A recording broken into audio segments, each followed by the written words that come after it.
미션 365.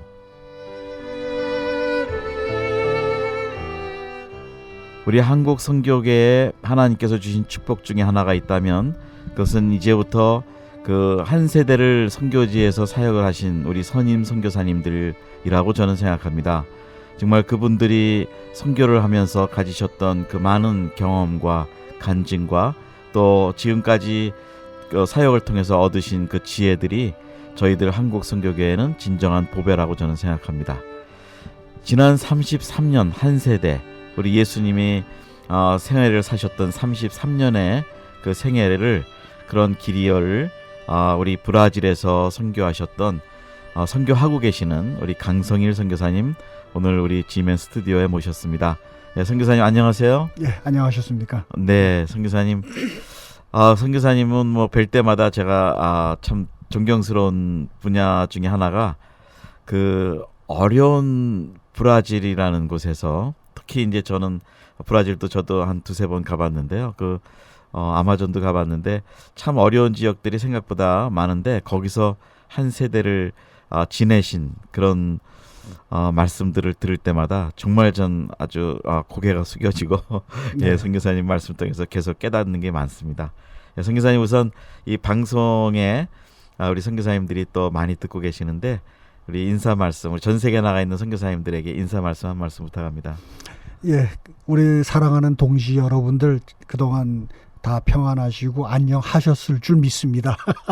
각 지역마다 여러 가지 많은 힘들고 어려운 상황이 있었겠지만 우리가 그래도 이렇게 이제는 여러 문명의 이기를 통해서 이렇게 함께 우리가 말씀을 나누고 사랑을 나누고 이렇게 인사할 수 있게 돼서 너무나 고맙고, 그리고 여러분께 힘내시라고 말씀드리고 싶습니다. 네. 자, 우리 목사님께서 선교사님께서 지금 33년에 그 전에 들어가셨을 때는 그 브라질 그 상황이 좀 어땠나요? 예, 33년, 40년 전에 제가 들어간 그 지역은 사실 사막화되는 지역이었습니다. 근데 그 초기에 제가 파송되기 직전에 브라질 장로교 총회장으로부터 편지를 받았어요. 네.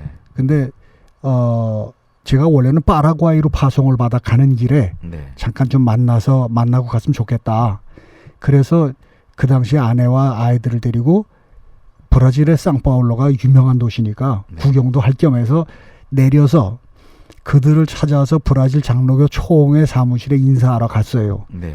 갔는데 간 첫날 첫 자리에, 물론 포르투게스가 안 되니까 전 통역을 데리고 인사하러 간 첫날 첫 자리에 그분들이 요청하기를 우리 브라질의 북동 지역, 그 북동 지역이 대사형을 끼고 오른쪽으로 이렇게 불룩 튀어나온 네. 내륙입니다. 네.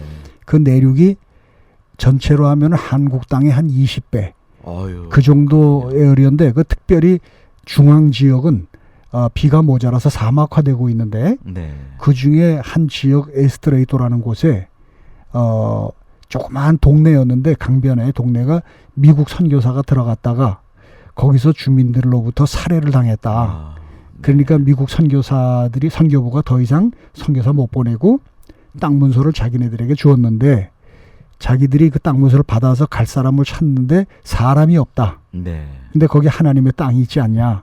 네. 근데 한국 선교사들 정말 용감하다는 얘기를 우리가 듣고 존경하는데 네. 당신이 거기서 한번 가서 우리를 좀 도와줄 수 없겠느냐. 네. 그러니까 그때 제 생각이 언뜻 기도 속에서 사람 사는데 사람 못 살겠냐. 네. 또 하나님이 이 사도 바울에게 마케도니아 사람 손짓한 거 보인 것처럼 나한테도 그런 손짓이 아닌가. 네. 그리고 기도하고 결정하고 한국 총회에다가 임지 변경 신청을 해놓고 그리고 바로 배낭을 짊어매고 네. 저 혼자 현지로 올라간 거지요. 네. 네. 그리고 30년이 간 겁니다. 그러셨군요. 그러니까 거기서는 어떻게 보면 지금 말씀 들어보니까 사지로 몰아넣으셨다고 볼 수밖에 없네요. 브라질 교회에서는 그런 데로 보내죠. 그래서 그 사람들이 네. 저를 어떤 데다 보낸 줄 알기 때문에 네. 네. 그곳 교회가 성장할 때 그 네. 사람들은 저를 대단히 사랑해 주었어요. 네. 그러니까 그게 바로 하나님이 저를 일을 시키실 때 네. 한 3년 지나고 나니까 한국 교회는 다 잊어버려요, 선교사를. 네. 그런데 제가 사랑받을 수 있는 이 방향을 브라질 교회로 바꿔주시더라고요. 현지 교회. 그러니까 제가 3년 지나서 그쪽 교회가 자립이 되면서 목사님 살해할 만큼 헌금이 나올 때 저는 총회에다가 연락해서 빨리 목사 좀 보내달라. 네. 사실 저는 미안한 얘기지만 못 견디겠어요. 3년을 지나고 나니까. 네. 그런데 3년 동안 정말 한국 다 끊고 네. 선교사들 그래야 됩니다. 처음에 가면 한 3년 내지 5년은 코 막고 귀 막고 입 막고 네. 그리고 적어도 꿈을 네.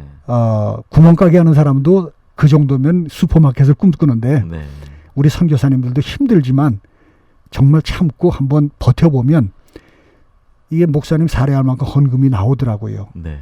그리고 매일 새벽 기도를 시작을 했기 때문에 온 교회가 해서 브라질 장로교단의 총회에다가 빨리 목사를 하나 보내주면 네. 내가 하고서 난 다른 곳으로 좀 갔으면 좋겠다. 네. 그러니까 그 사람들도 저를 어디다 보냈는지 아니까 빼주고 싶은 마음이었어요. 네. 그래서 그 국내 선교부 부장이 저한테 직접 자동차를 몰고 3,000km를 달려왔더라고요. 예. 와서 그 사람들이 감사하게 브라질 장로교 총회장으로부터 제게 상을 준 게 뭐냐면 매월 25일 날을 브라질은 총회장이 한 달에 한 번씩 회람을 내요. 네. 선교 서신을. 네. 근데 거기에 매월 25일 날을 저희를 위해 기도하는 날로 전국교회 회신을 냈어요. 서신을 냈어요. 네. 네. 그러고 나니까 한 일주일쯤 지나서 이제 각 교회 여전도 애들이에요, 주로. 네. 저한테 격려 편지 그리고 수고해달라. 네. 그러면서 한국에서 뭐 영웅처럼 보냈던 사람들은 다 잊어버렸고 네. 이제 브라질 사람들로부터 사랑을 받으면서 이제 본격적으로 일이 시작된 거예요. 그러면 선교사님이 현지에 정말로 뿌리를 내리시고 현지화 선교를 아주 제일 먼저 또 시도를 하셨네요. 그런 셈이지요. 네. 네. 네. 근데 정말 지금도 힘들었던 거는 선교사가 제일 힘든 거는 뭐 환경이나 선교비 이런 게 아니에요. 네. 선교사에게 제일 힘든 거는 내가 지금 고국교회로부터 잊혀지고 있구나 네. 하는 이 생각이 선교사에게는 제일 힘든 겁니다. 네. 이것 때문에 선교사들이 많이 나오고 싶고 만나고 싶고 네. 찾은 그런 이유인데 잊혀지지 않았습니다 하고 선교비 못 보내도 괜찮아요. 네. 잊지 않고 있습니다 하는 그 소식만 전해준다면 우리 선교사들은 어느 곳에든지 잘 버틸 수 있고 네. 이미 하나님한테 약속하고 온 사람들이니까 이 후방에서는 그런 잊지 않고 있습니다만 알려준다면 아마 우리 선교사님들 큰 힘을 낼 수 있을 겁니다. 네. 우리 지금 이 방송을 함께 하시는 선교사님들이 계실 텐데 정말 우리 33년에 그 현장 사역을 하시는 우리 강성일 선교사님의 말씀이 아마 오늘 모든 분들에게 굉장히 큰 힘이 될 줄로 믿습니다. 예, 그리고 또 거기 계시면서 그 현지 교회들을 이제 세우시고 하시면서 또 계속 지금까지 계시면서 요즘 뭐 이렇게 말씀을 듣다 보니까 굉장히 중요한 그 선교학적인 관점에서도 중요한 발견들을 하셨다고 발표를 하셨는데요. 또 하나는 그 전에 브라질에서 건강 현지에서 건강을 이루셨던 그런 간증도 좀 들었는데 오늘은 그 말씀도 좀 먼저 해주시죠. 네. 건강이라는 게요. 제가 굉장히 건강했어요. 근데 사역 기간 중에는 한 번도 병원에 간 적이 없습니다. 네. 그런데 제가 우리 그 신학교를 공식적으로 우리 총회에서 총회장님과 5분 임원들이 직접 와서 공식적으로 이양이 딱 된 그 후에 그만 C형 간염이 걸렸어요. 네. 그러니까 그 당시만 해도 C형 간염에는 뭐 전혀 길이 없고 백신이 없으니까 하여튼 제 간 수치가 거의 뭐 950, 1000 여기까지 올라가고 나니까 완전히 온몸은 이제 그냥 넘어진 거예요. 그리고 상파울로에 와서 상파울로에서 진단을 했더니 아직까지 백신이 없기 때문에 그저 방법은 가능한 아무것도 하지 말고 가만히 쉬면 거기 붙어있는 C형 간염 바이러스도 좀 잠잠해지고 의사들이 할 수 있는 방법은 거기까지랍니다. 잠잠하게 하는. 네.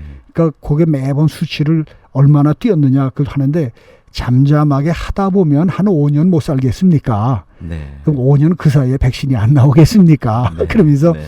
5년쯤 더 살 각오하시고 아무것도 기도도 설교도 뭐 성경도 보지 말고 이러면서 네. 아무것도 하지 말고 쉬라는 거예요. 그 대신 이게 그 간이 간경화로 암으로 가기 때문에 네. 암으로 가지 않도록 항암 주사를 맞으면서 버텨야 됩니다. 네. 근데 브라질에서는 항암 주사를 일주일에 한 대씩 6개월을 맞아야 되는데 한 대 3,000불이에요. 네. 너무 비싸요. 그러니까 이건 뭐 불가능하고 네, 네, 네. 그냥 가만히 쉬는 수밖에 없다 했는데 마침 연락이 오기를 한국에서는 이 그 항암 주사 인터페론 항암 주사가 300불의 보험으로 처리가 됩니다. 네. 그리고 본인 부담 조금만 하면 됩니다. 그 소식을 듣고 부랴부랴 한국을 갔어요. 가서 6개월 동안 매주 한 대씩 주사를 맞아야 되는데 한 대 주사 한 대 맞으면 이거 사람이 녹아요. 네. 근데도 그걸 한 2달 맞다 보니까 도무지 못 견디겠고 이게 C형 간염이 낫는 약이 아니잖아요. 네. 암이 안 되도록만 막는 거지. 그래서 아내하고 의논하면서 여보 우리 단념하자 주사 맞는 거. 그리고 그냥 가만히 쉬면 된다니까. 그래서 선교사 사임하고 우리 가만히 쉬자. 그렇게 아내와 결정을 하고 마지막에 하나님 앞에 마지막 기도하고 올게. 그리고는 기도원에 우리 제주도에 있는 이기풍 선교 기념관 그 기도원에 제가 기도하러 갔습니다. 기도하러 가서 거기서 우리 몇몇 선교 동지들을 만났어요. 지금도 저는 그때 그 동지들을 잊지 못하는데 네. 이 친구들이 그날 함께 밤에 기도를 마지막 이제 내일이면 헤어지는데 이건 뭐 마지막에 이제 끝난 거지요. 네. 그 마지막 기도를 하는데 다들 그래도 제 손에 손 얹고 같이 뜨겁게 기도해 주는데 제가 기도하는 도중에 누군가 내 등을 뜨끈뜨끈한 손으로 등을 긁어주는데 네. 얼마나 시원한지 네. 막 시원하다고 그랬는데 이 손이 점점 나를 그냥 꽉 누르면서 앞으로 미는데 네. 저는 안 넘어지려고 두 다리를 뻗히고 그러면서 땀은 뻘뻘 나고 이러던 차에 저는 속으로 왜 기도가 빨리 안 끝나나 그래서 거꾸로 기도 원망했습니다. 네. 그냥 기도 빨리 끝나기만 기다렸다가 끝나자마자 돌아서서 야 그만 좀 밀어라 했는데 제 뒤에는 아무도 없었어요. 네. 제가 그냥 갑자기 소리를 지르니까 같이 기도하던 선교사님들 왜 그래? 그래서 내 이러이러한 체험을 했다. 그랬더니 할렐루야 하면서 전부 다 하나님이 역사하실 줄 믿는다. 네. 근데 사실 저는 아무 감동이 없었어요. 그땐. 네. 그리고 그 다음날 그저 죽는 얼굴로 다 바이하고는 이제 돌아간 거예요. 서울로. 네. 가자마자 병원에 가서 마지막 또 한번 피 검사를 했는데 그날 피 검사하는 의사가 보더니 목사님 어떻게 바이러스가 잠잠해진 게 아니라 바이러스가 안 보입니다. 네. 없어진 거예요. 네. 그때 제가 하나님 역사하셨구나. 그리고 어제 내가 이러이러한 체험하고 왔습니다 했더니 의사도 우리 교회 집사님이신데 하나님이 역사하셨습니다. 그렇게 해가지고 그때부터 제 몸이 다시 건강하게 돌아오면서 네. 주사는 끊고 또 더 이상 주사 맞을 몸이 못 됐으니까 네. 끊고 나서 제 몸이 다시 건강하게 지금은 그때보다 더 건강해졌어요. 그러시군요. 그러니까 하나님 은혜로 정말 네. 살았습니다. 그 C형 간염이 이제 뭐 여러 가지 원인이 있겠지만 그때 혹시 처음에 가셨던 열악한 환경 그것도 좀 원인이 됐을까요? 그게 주로 뭐냐면 저희 동네에 네. 저희 동네 사람들의 지금 이런 데서 얘기하는 게 좀 뭐하지만 이 근친상간 또 이 피부 나병 네. 피부병들이 많아요. 또 나이가 더 더운 나라고. 네. 근데 그들과 접촉하게 돼. 항상 뭐 만나면은 허그하고 그렇죠. 만나면 그러니까 네, 네.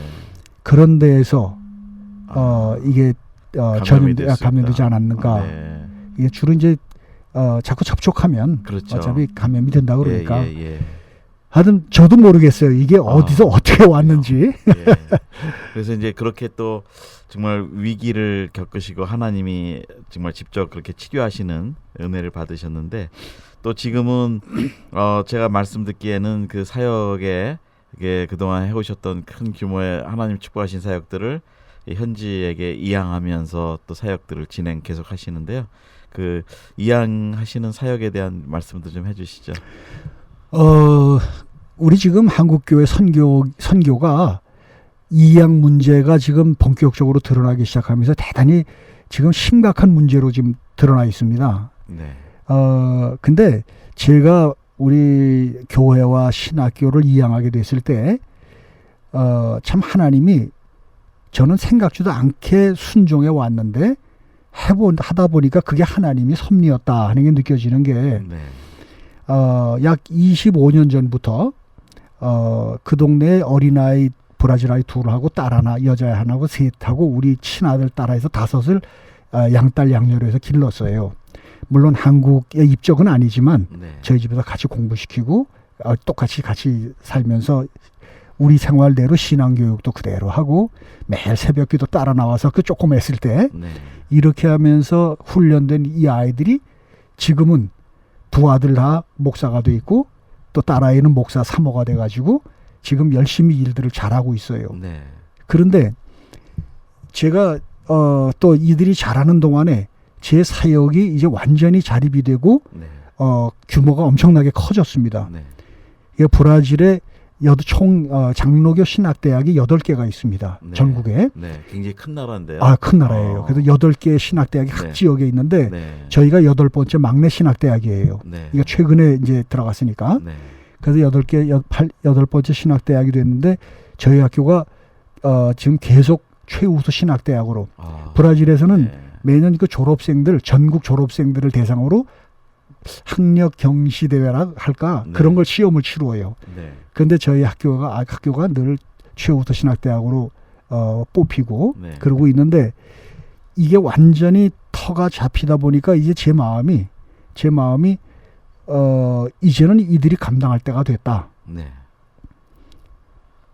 사실 저는 그것 때문에 고민도 많이 했어요. 네. 이걸 내주면 나는 뭐 하나, 네. 그 다음에 뭐 하나, 그 다음엔 뭐 아직 준비가 생각도 안 했으니까. 네. 그리고 하여튼 이양할 때가 됐습니다 하고서는 한국 교리 교단에 보고하고 또 우리 파송 교회에 보고하고 이 작업이 2년 동안 씨름을 했어요. 네.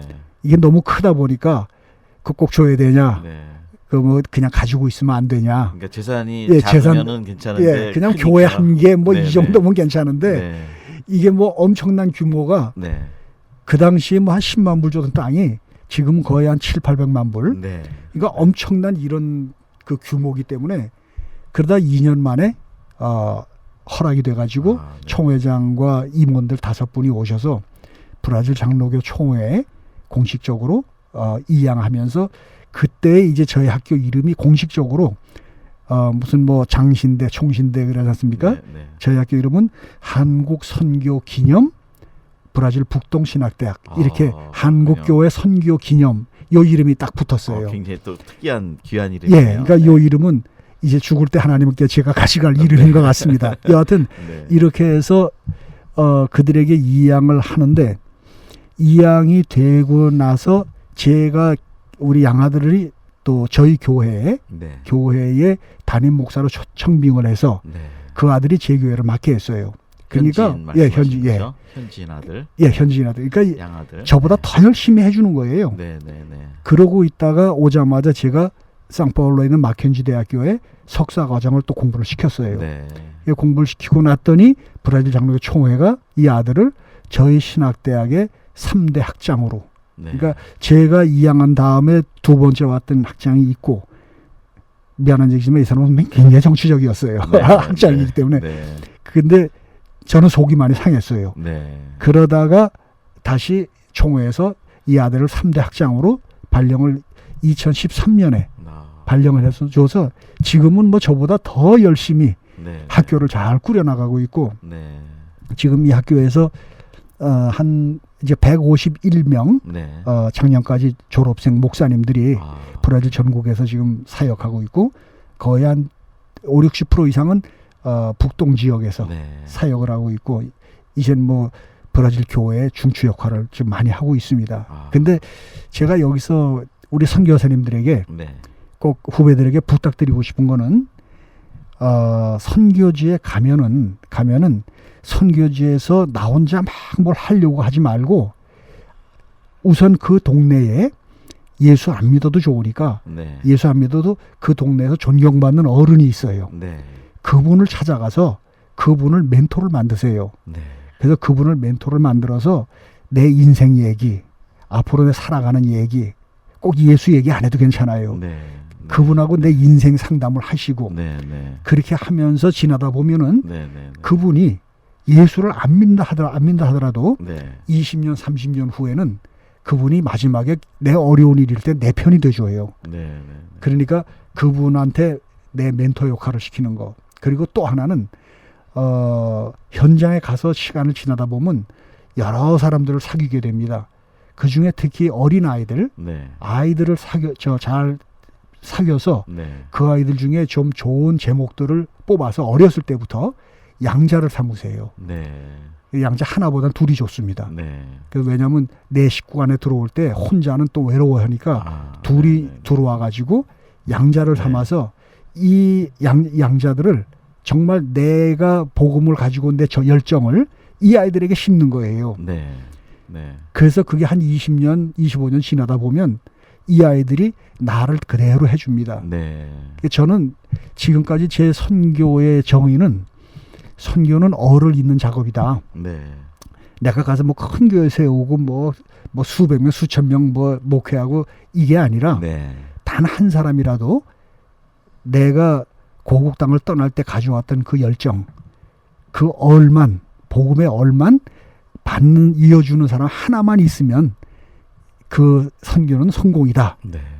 저는 그렇게 생각합니다. 그래서 네. 열심히 그런 아이를 잘 셀렉트해서 잘 길러내면 그 다음에는 지금 저처럼 마음 편하게 네. 선교지를 맡기고 떠날 수 있어요. 네.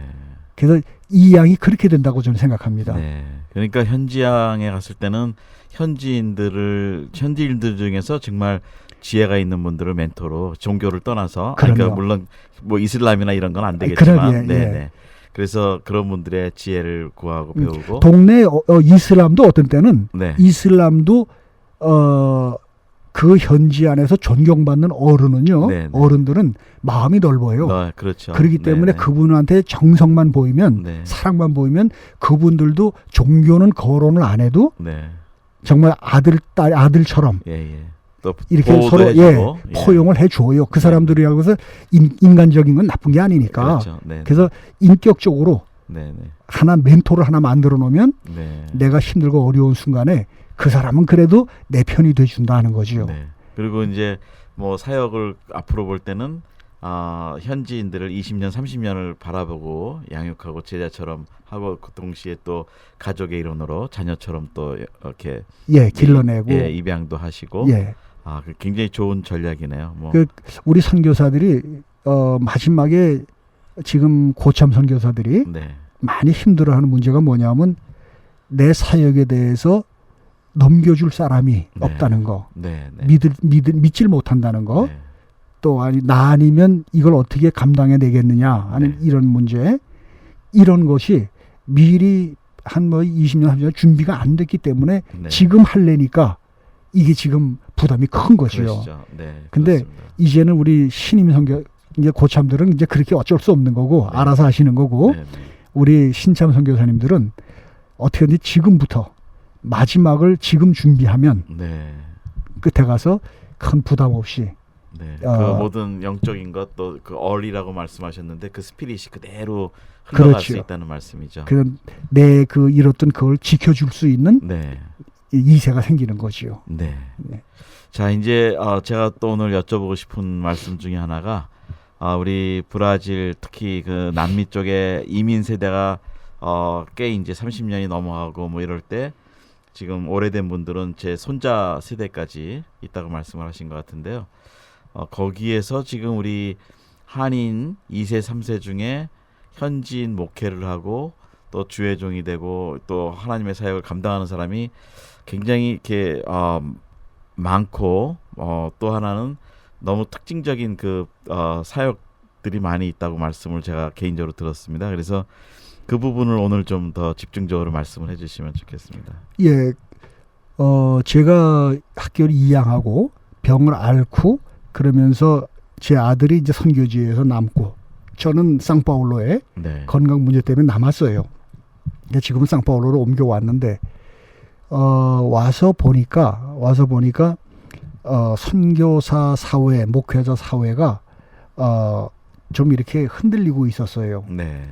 그래서 이분들에게 저는 뭐 밖에서만 있다 왔기 때문에 네. 선교사도 고참이지만 서로 이름은 알지만 얼굴도 모르고 네. 있다가 그러니까 밖이라는 얘기는 상파울로가 아닌 아주 오지에 계셨기 예, 때문에. 저는 선교지가 상파울로에서 네. 3,300km 네. 그러니까 비행기로 4시간 떨어진 그러니까 거기 있다가 서로 뭐 전화나 문화나 이러다가 와서 나오니까 서로 같이 마음이 다 이렇게 뭉쳐졌어요. 네. 네.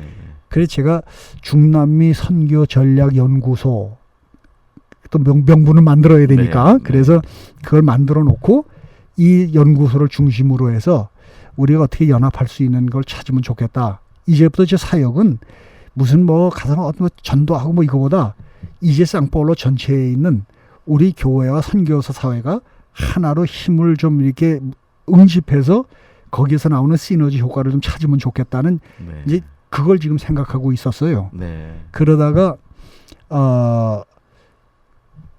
제 생각에 뭐냐면 내려와 보니까 선교사님들이 너무나 힘들게 사역하고 있어요. 네. 왜냐하면 그 당시 그러니까 한국에서는 모든 문제가 터지면 어려워지면은 제일 먼저 버려지는 데가 남미입니다. 네.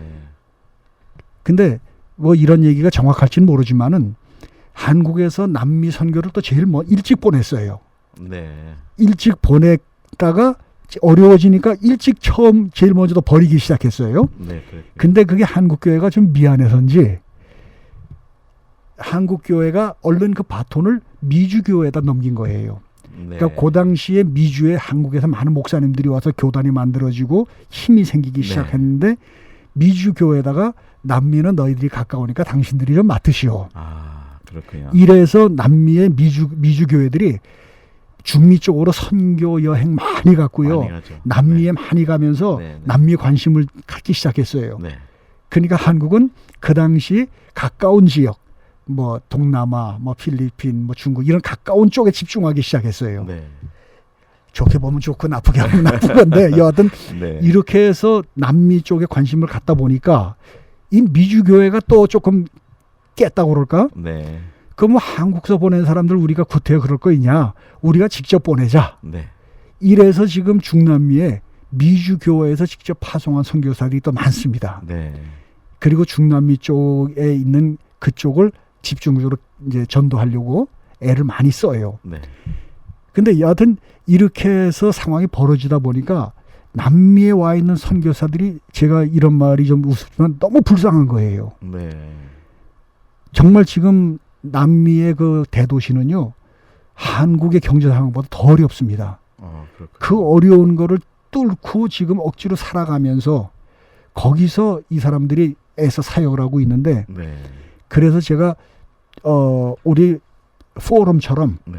한번 모여서 내가 바깥에 있는 제가 그전 4년 동안 우리 한국 한인 세계 선교사회 KWMC 회장을 하면서 맞습니다. 많은 진경 회장님이시죠. 제가 소개를 미처 못 드렸습니다. 아니요, 괜찮아요. 많은 줄을 여러 사람을 교제하면서 네. 그때 제가 그분들에게 연락을 했어요. 네. 여기서 포럼을 한번 대회를 한번 하고 싶으니까 이번에 당신들이 좀 다 와서 강의하라는 게 아니라 강의는 준비해 오되 한마디씩 하고 네. 대신 와서 남미에 있는 우리 선교사님들 상황을 좀 알아서 파악하고 돌아가서 당신들이 있는 그곳에서 남미 선교사를 잊지 않고 있다는 네. 이 메시지를 좀 오게 해라. 그러면 여기 선교사들이 힘을 낼 거다. 네. 그래서 1회 대회를 4년 전에 한 20여 명 국제선교부 대표들 뭐 교단에서 이렇게 왔어요. 그래서 잘 됐어요. 그리고 나서 제가 그 다음에 느끼는 게 뭐냐면 한국 지금 중남미에도 외국 선교사들이 많습니다. 네. 그 선교사들이 자기 나름대로 자기들끼리 또 모임이 있는데 그 사람들이 만나서 하는 얘기는 한국 교회가 엄청난 축복을 받고 복음적으로 선교에 열심을 다하는 얘기를 우리가 듣고 알고 있다. 그래서 우리가 한국 교회의 선교적인 그 전 어를이라는 말을 자꾸 쓰는데 네. 그 선교 마인드를 우리가 좀 배우고 싶다. 네. 그런데 우리가 그 한국에서 좋은 강사를 초청해서 얘기를 하다 보면 얘기의 거의 내용이 다 서구적인 선교 내용이다. 네. 네. 우리가 정리해 놓은 네. 그런 서구적 선교 내용 이런 내용인데 우리가 알고 싶은 건 한국적인 기본 틀, 네. 그 선교 마인드가 뭐냐 네. 네. 이걸 공부하고 싶다. 네. 그런 얘기를 들었어요.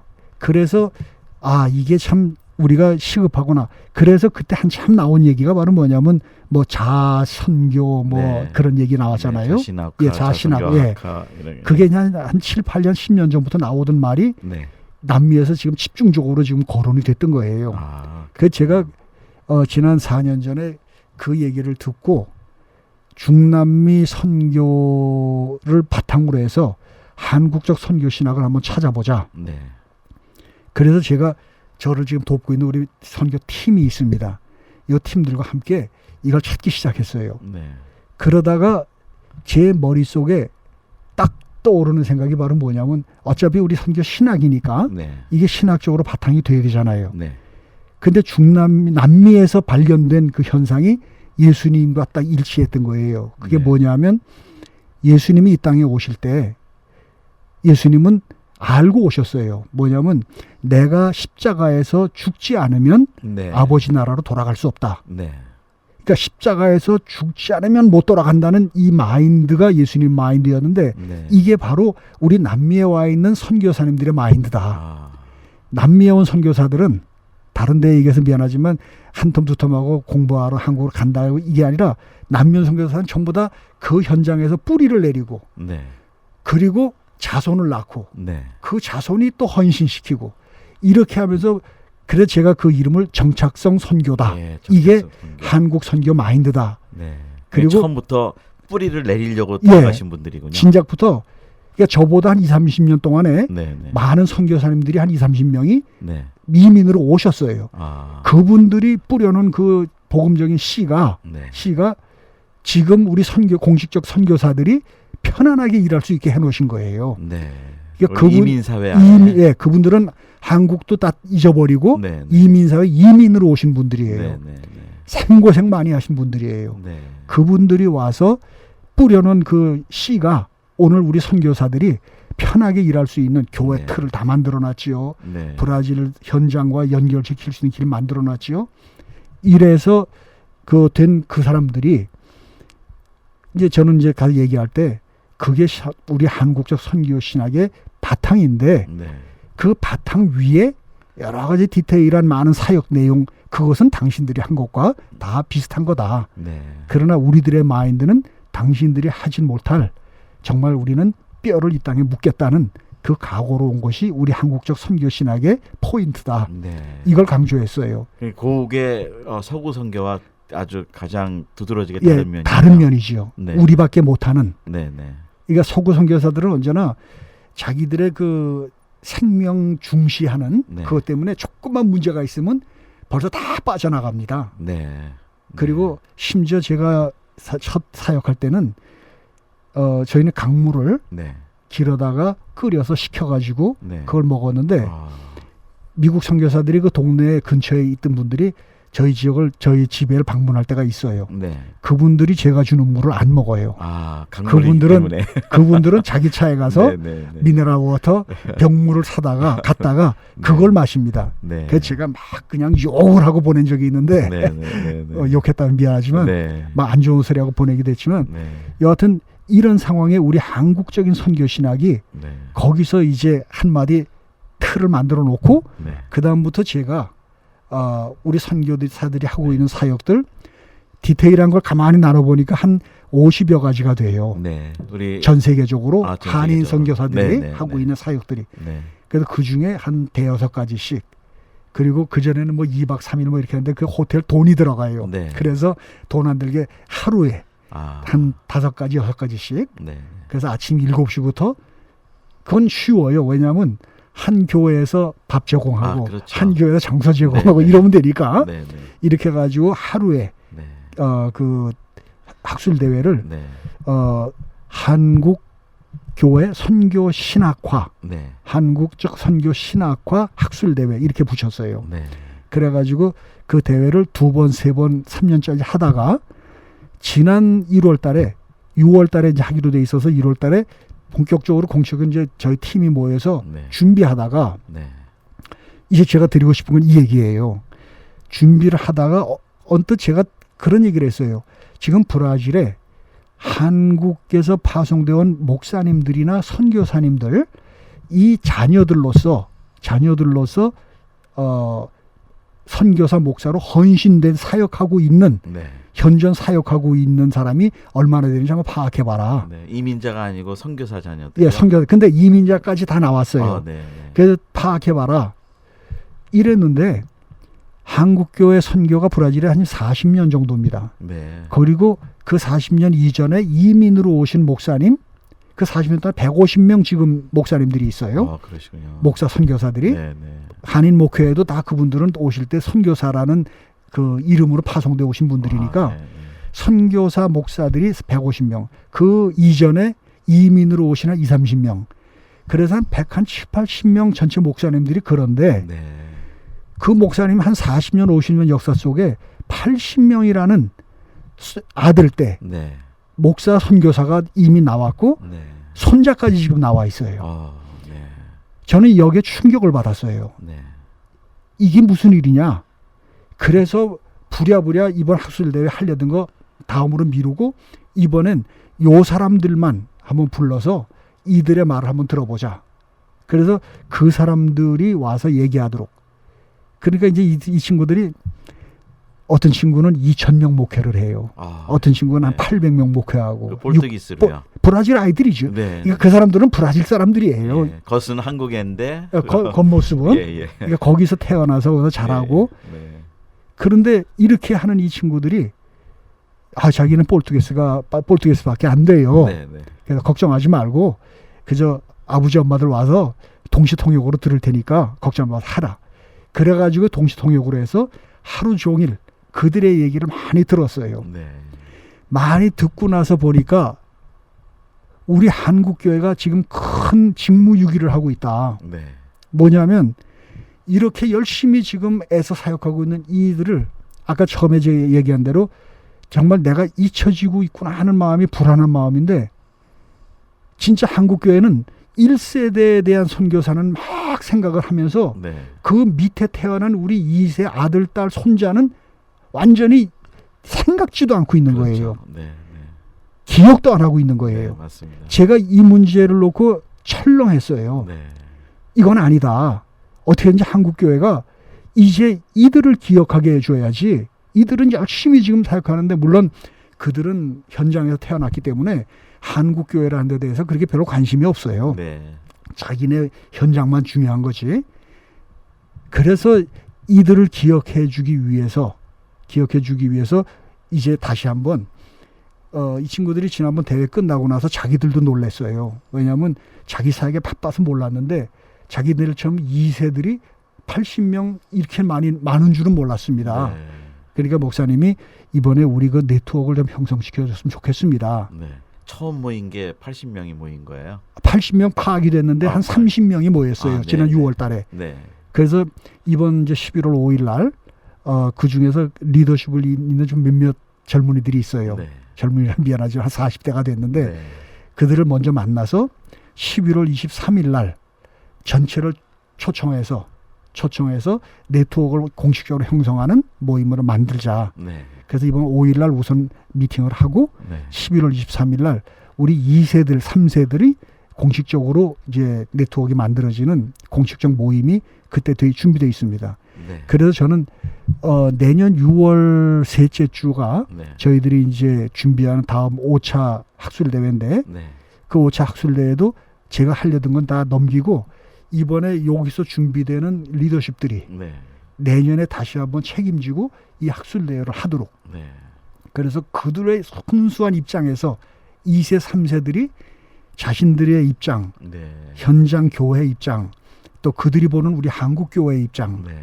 그들이 보는 우리 선교 일세 아버지 때의 선교사들의 사역에 대한 비판 뭐 이런 거 총망라해서 그들이 뭐를 얘기하는지 한번 들어보려고 그래서 이번에 지금 그 작업을 준비하는 중에 이 문제는 정말 아까 하나님 앞에서 우리가 직무유기했다고 했는데 이제 우리들이 한국 선교가 그 마인드가 딱 지금 우리끼리 우리 안에서 1세대만 생각하고 있는 이걸 벗어나서 하나님이 저는 그 제목을 그랬어요. 하나님의 신생 선교 전략이다. 그렇지 않아도 한국이 지금 어렵지 않습니까? 그 내리막이 될 때 제일 힘든 게 또 선교사예요. 이 선교사들에게 하나님이 부담 주지 않기 위해서 이미 당신이 보낸 1세 선교사들을 통해서 2세를 기르고 있는데 또 길러서 이미 뽑아내셨는데 우리 한국교회가 이걸 기억을 못하고 방관하고 있다는 거 이 문제를 우리 한국교회가 좀 자극이 될 수 있도록 이슈화를 시키면 좋겠다. 이건 반드시 제 개인의 어떤 뭐 이런 얘기가 아니라 우리 한국교회가 반드시 이거는 찾아내서 전 세계적으로 찾아내서 그들을 위해서 우리가 기도하고 있다는 그 사람들은요 1세대처럼 뭐 선교비에 그냥 목매이는 이런 마인드가 아니에요. 그들은 이미 2세들은 서구에서 컸기 때문에 2세들은 이미 자립심이 다 돼 있고 그리고 그들은 국제적인 마인드가 다 깨어 있어요. 그래서 자극만 도전만 주면 그들은 큰 일을 할 수 있는 사람들이에요. 그리고 여기 한국교회가 아버지 그래도 그들 속의 생각은 내 아버지 어머니 교회와 뭔가 좀 관계를 하고 싶은데 그런 존경은 아직 있군요. 그럼요 있죠. 근데 한국교회 교단적으로 볼 때 제가 좀 다투기도 했어요. 뭐냐면 어느 교단이든지 영입 안 됩니까? 안 됩니다. 왜냐하면 걔네들은 외국 국적자들이기 때문에 국적이 달라서 안 된다. 외국 국적인이기 때문에 영입이 어렵습니다. 그러니까 그 아이들은 한국교회로부터는 공식적으로 전혀 채널이 없는 거예요. 그냥 아버지 교회와 개인적인 어떤 조그만 연결은 있을지 몰라도 한국교회가 공식적으로 이 사람들을 우리가 배경이 돼주는 이런 게 없는 거예요. 어떻게 보면 그 2세들이 우리 한국 선교의 산물이거든요. 그렇죠. 이미 1세 선교사를 파송했고 1세 선교사들은 사역을 했고 근데 우리는 그 사역까지만 보고 거기서 태어난 2세들에 대해서까지는 아직 관심이 없는 거예요. 그래서 저는 그들에게 제가 그런 부탁을 했어요. 너희 아버지 어머니는 아무것도 모르는 이 땅에 그저 한국에서 복음 하나 들고 와서 정말 우리 잘 말하는 맨 땅에 헤딩을 하면서 이만큼 땅을 갈아왔고 그 땅에서 난 싹인 니네들이다. 근데 당신들이 이제 그 갈아놓은 그 땅에 뿌리를 더 깊이 내리고 들어가지 않으면 엄마 아버지 수고가 헛된다. 그러니까 깊이 들어가고 또 하나는 엄마 아버지는 한국에서 이 땅에 복음을 가지고 왔다. 이제 너희들이 이 땅에 브라질의 복음을 한국으로 가지고 갈 생각해라. 한국에 갔다가 다시 심어라. 지금 한국이 정말 어렵다. 그 한국을 다시 정말 갱신시킬 수 있는 그거는 1세도 아니고 한국도 아니다. 순수하게 때묻지 않은 2세 당신들만이 우리 한국교회를 다시 살릴 수 있는 새로운 길이기 때문에 하나님이 당신들을 통해서 새로운 전략을 시작하신 것 같다. 이렇게 격려했어요.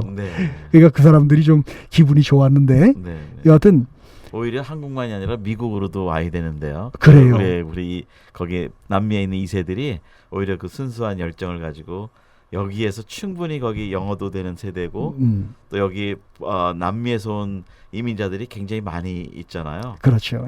그 사람들을 향한 진정한 선교를 오히려 한국도 필요하지만 또 미국도 필요한. 그런데 남미의 그 2세, 3세들의 특징이 하나 있더라고요. 보니까 물론 좋은 환경에 유혹되고 끌리긴 하겠지만 그들은 미국 쪽에 이쪽에 관심을 안 둬요. 그렇군요. 브라질 안에 거기에 집중과 관심이 있지. 그래서 제가 좀 미안한 얘기지만 어느 선교사 아니면 아들이 미국에서 어떤 리더십을 가지고 어떻게 공부하고 뭐 했다. 그들은 이들과 교제하지 않으려고 그래요. 왜냐하면 그들은 아메리카노입니다. 네, 그러니까 잘 먹고 잘 사는. 여기서 그런 이미 풍부한- 젖었기 때문에 네, 네. 그들은 우리가 하는 사역, 현장 사역지의 사역은 못 들어옵니다. 그러니까 야성을 이해 못한다는 말씀이네요. 그런 얘기 네. 같아요. 네. 그러면서 아메리카노라고 얘기하는데 네. 이건 할 말이 없는 거예요. 그러니까 저도 아직 선교사님 말씀만 지금 듣고 있지만 굉장히 영적으로 그 야성이라는 표현이 맞을지 예, 모르지만 맞아요. 그런 사람들이 현장에 대해서 네. 굉장히 집중하고 네. 그리고 밖에 물도 여기를 위해서 물을 먹고 오는 거지. 네. 거기서 물을 먹고 거기서 리더십을 갖는 네, 네. 그런 데 대한 조금 반감이 있더라고요. 아, 근데 굉장히 이런 새로운 세대네요. 예, 이 말이 조금 좀 네. 곡해가 될지 모르지만 네. 이해하고 들을 줄 믿어요. 네, 근데 네. 여하튼 이 남미 땅이 그리고 요 직전에 제가 파라과이를 통해서 파악을 했는데 네. 파라과이의 그동안에 한 50년 된 역사 속에 공식 이민자가 한 32만 명이 다녀갔어요. 그렇군요. 그들이 그 사이에 아르헨티나, 브라질, 네. 미국, 카나다로 다 옮겨왔는데 그 파라과이 출신의 목사 선교사가 100명이 넘어요. 네.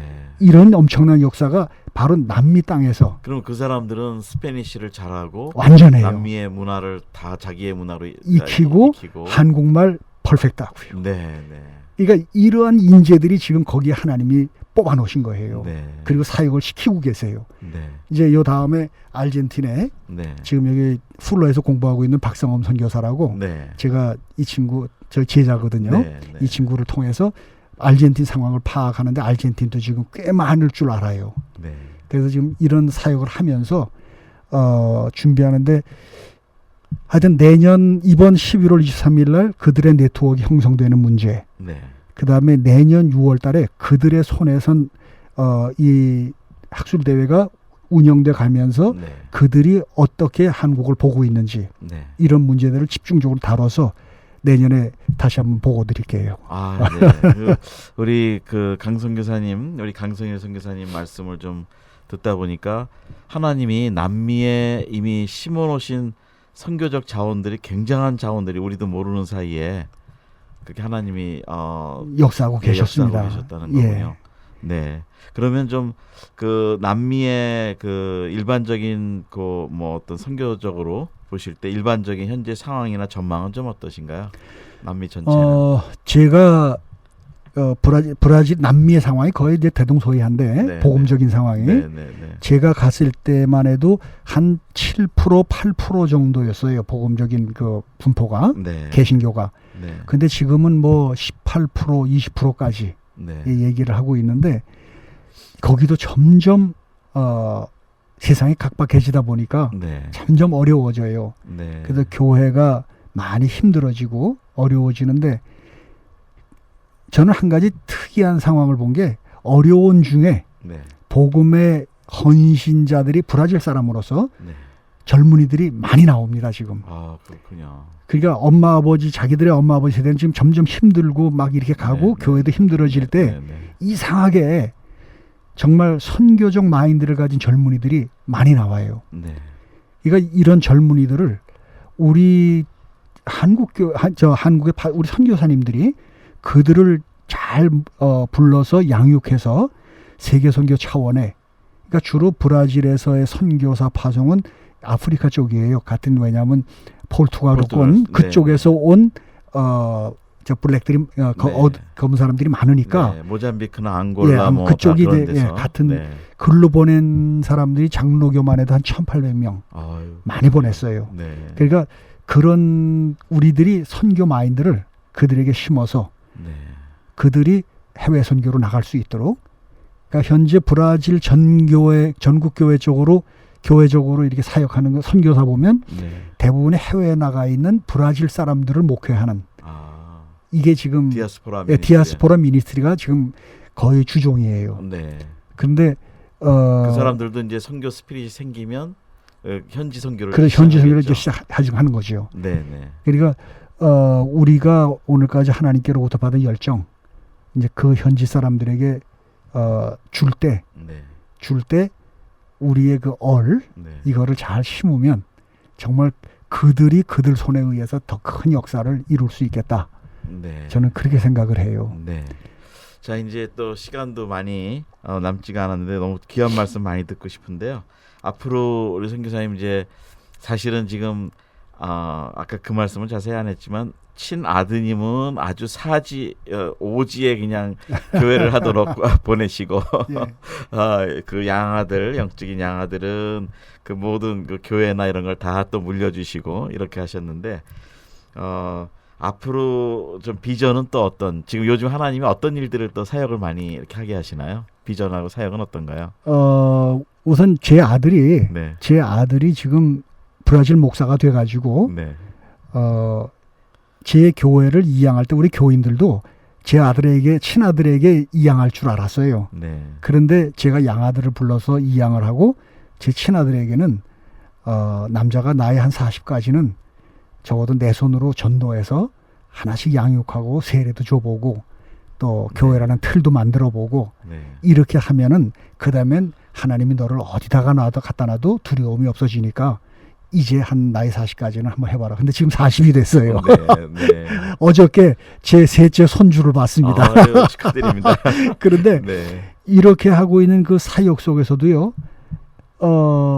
저는 지금 우리 하나님이 제게 주신 그 비전이 이제는 앞으로 이제 제가 나이 66입니다. 네. 66이고 이제 굉장히 뭐 아프셨던 것처럼 안 보이고 건강해 더 보이잖아요. 건강해졌어요. 네. 그래서 이제 이 나이에 이제 우리 브라질에 있는 한인 우리 선교사님들 좀 하나로 연합시키고 묶고 격려해드리는, 네. 그리고 또 하나는 저보다 먼저 이민으로 오신 이제 연로하신 목사님들이 계세요. 네.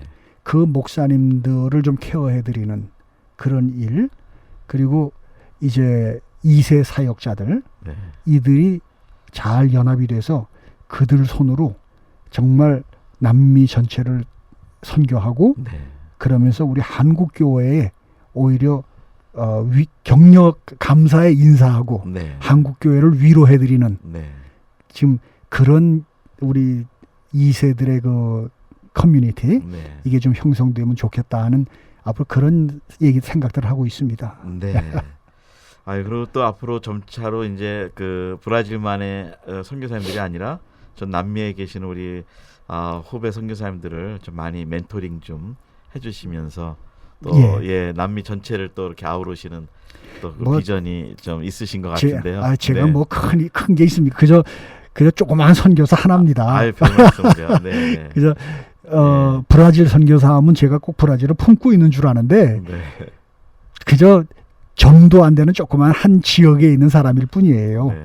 그 대신 그 점점들이 연결돼서 네. 우리 선교사님들, 목사님들이 서로 연결하면서 서로 위로하고 격려하고 네. 그리고 현장에서 지금 정말 남미가 어렵습니다. 네. 사회 경제 문제로 아시다시피 네.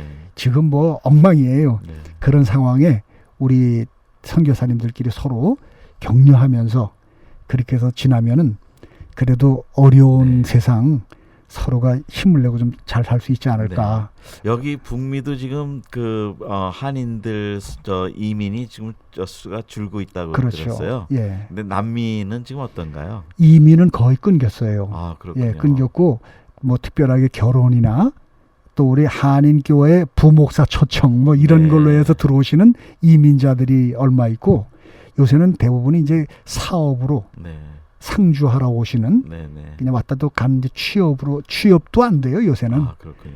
그러니까 지사 발령으로 오시는 그런 분들이 많지. 네. 정식으로 이민으로 오는 전 같은 그런 이민자들은 이제 거의 중지됐어요. 그러니까 말씀하신 대로 이민이 먼저 오신 우리 한인 1세 이민 세대를 통해서 다음 세대의 선교사들이 오히려 자체적으로 크도록 지금 구조가 이제 남미 선교는 그렇게 되어 있군요. 지금 하여튼 제가 꼭 강조하고 싶은 거는 우리 한국 교회가 우리가 파송한 우리 선교사님들이나 목사님들 그들에 의해서 태어난 2세들 중에 우리가 지금 MK란 말을 많이 하는데 한국 사람들의 그 한국교회 MK 인식은 애들을 불러다가 좋은 거 먹이고 구경시키고 네, 그 너희 정도죠. 엄마 아버지 덕분에 호강한다. 이제 네. 이렇게 해놓고 예. 대학 가는 아이들 좀 장학금 좀 주는 네. 여기까지예요. 네. 근데 더 중요한 거는 사실은 이미 목사 선교사들을 통해서 태어난 2세 3세들 그들이 헌신된 사람들, 네. 사역 중인 사람들 네. 이제는 그들을 기억하자는 거지요. 네, 맞습니다. 그러니까 이미 하나님 앞에 발을 들여놓은 네. 그들을 기억해서 그들을 격려하면 오히려 파송하는 그거보다 더 네. 큰 효과가 있지 않을까. 네, 그러니까 이제는 우리 특히 남미권에 브라질권에 있는 2세들에 대해서는 다음 세대 전략적으로 선교사들을 키울 수 있는 세대라는 그 포인트시네요. 그렇죠. 그건 뭐 우리가 하는 게 네. 아니라 이미 하나님의 신생 선교 전략 해가지고 네, 네, 이미 하나님이 시작하셨어요. 네. 이제 우리는 그 전략을 우리가 찾아서 네. 우리가 연구해야 되는 거죠, 이제는. 네, 이런 케이스들을 좀 더 잘 연구해 주시면 아마 다른 동남아권이나 다른 이제 아프리카권이나 이런 데 있는 차세대 선교사들의 자녀들, 선교사들의 자녀들 중에 차세대들 네. 이런 사람들이 하나의 본을 보면서 따라갈 수 있는 좋은 케이스가 될 것 같습니다. 그래서 저 며칠 전에 네. 어느 선교사님과 얘기를 했는데 필리핀이 지금 많지 않습니까? 우리 선교사님들. 네, 필리핀에도 분명히 그런 2세, 3세들 많을 거예요. 네, 그걸 꼭 한번 파악해 봅시다. 요청을 했어요. 네, 그러니까 앞으로 각 지역별로 이런 게 정리가 된다면 우리 디아스포라 뭐 전 세계 지난번에 조사를 했지 않습니까? 네, 네. 오상철 박사님이 네. 했나요? 그것처럼 이제 이 문제가 전 세계에 있는 우리 2세, 3세들 헌신자들 네. 이들에 대한 파악이 된다면 한국교회가 좀 더 뜨거운 마음으로 관심을 갖게 되고 뜨거운 마음으로 기도할 수 있는 좋은 동기가 될 것 네. 같아요. 저희가 오히려 지금 해마다 선교사가 파송 선교사님들이 수가 줄어서 조금 좀 실망이 되는 분위기도 있었는데 오히려 소망이 더 커지고 있습니다. 우리 이미 뿌려놓은 예. 1세 선교사님들이 나가셔서 뿌려놓은 우리, 그들만 네. 한국교회가 영입을 해준다면 네네.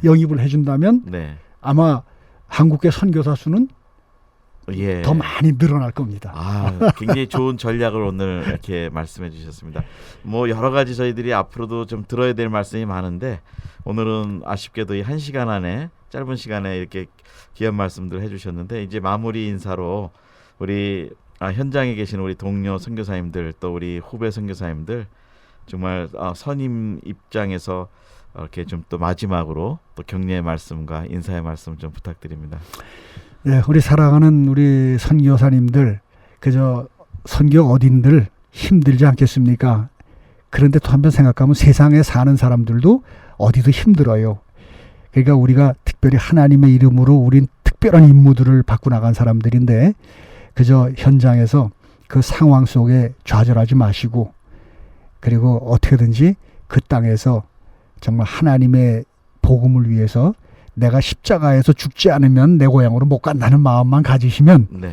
하나님이 한국 구경 자주 시킬 거고 그건 예. 그 다음에 하나님 뜻이니까 그런 마음만 가지고 우리가 그 각자 있는 자리에서 최선을 다하십시다. 네. 아멘.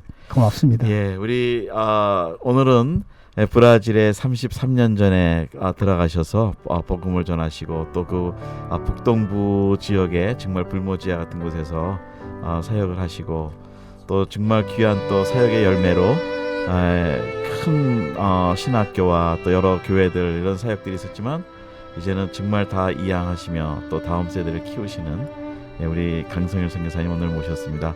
아마 우리 한인 선교사님들 중에는 강성일 선교사님들을 잘 하실 겁니다. 왜냐하면 아까 미처 언급을 못 드렸는데요. 우리 KWMF 우리 증경 회장님이십니다. 사실은.